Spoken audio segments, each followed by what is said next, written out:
nous prenons la question C de la question 3.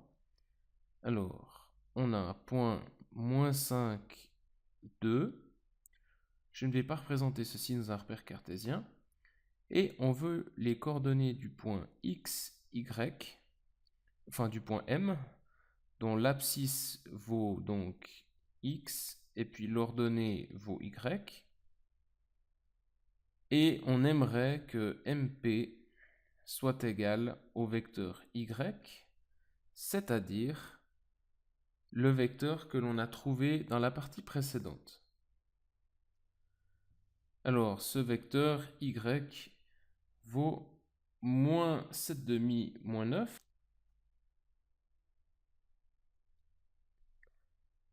Et le vecteur MP, on peut aussi l'exprimer d'une autre manière, en sachant que si je connais deux points, le point A et le point B, eh bien pour trouver les composantes du vecteur qui va de A vers B, on aurait AB égale combien? Alors pour aller de 3 jusqu'à 10, je fais plus 7 horizontalement, et pour aller de 5 jusqu'à 13, je fais plus 5 plus 3, ça fait plus 8. Ces composantes, on les a trouvées comment? Eh bien, en faisant en fait 10 moins 3 et 13 moins 5. Autrement dit, on prend les coordonnées du point d'arrivée moins les coordonnées du point de départ. Dans notre cas, ceci voudrait dire, puisqu'on va du point M vers le point P, les coordonnées du point d'arrivée moins la coordonnée du point de départ. On aurait donc ici MP égale moins 5 moins X et 2 moins Y. Ceci est égal au vecteur MP qui est également égal à moins 7 demi moins 9. De ceci, on tire donc les deux équations suivantes. D'une part, l'équation moins 5 moins x égale moins 7 demi. Et d'autre part, 2 moins y égale moins 9.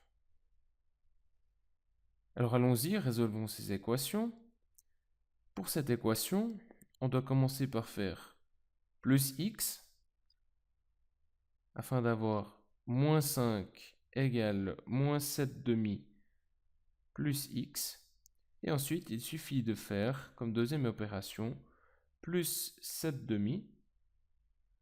On a donc ici moins 5 plus 7 demi égale x, ce qui fait, alors 7 demi moins 10 demi, ça fait moins 3 demi. Et faisons de même pour y. Alors on commence par faire plus 9. Je fais directement l'autre équation, l'autre opération, plus 9 plus y. On aura donc 2 plus 9 égale y. Y vaut donc 11.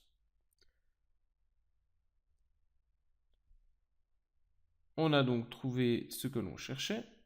Les coordonnées du point M sont x égale moins 3 demi, 11.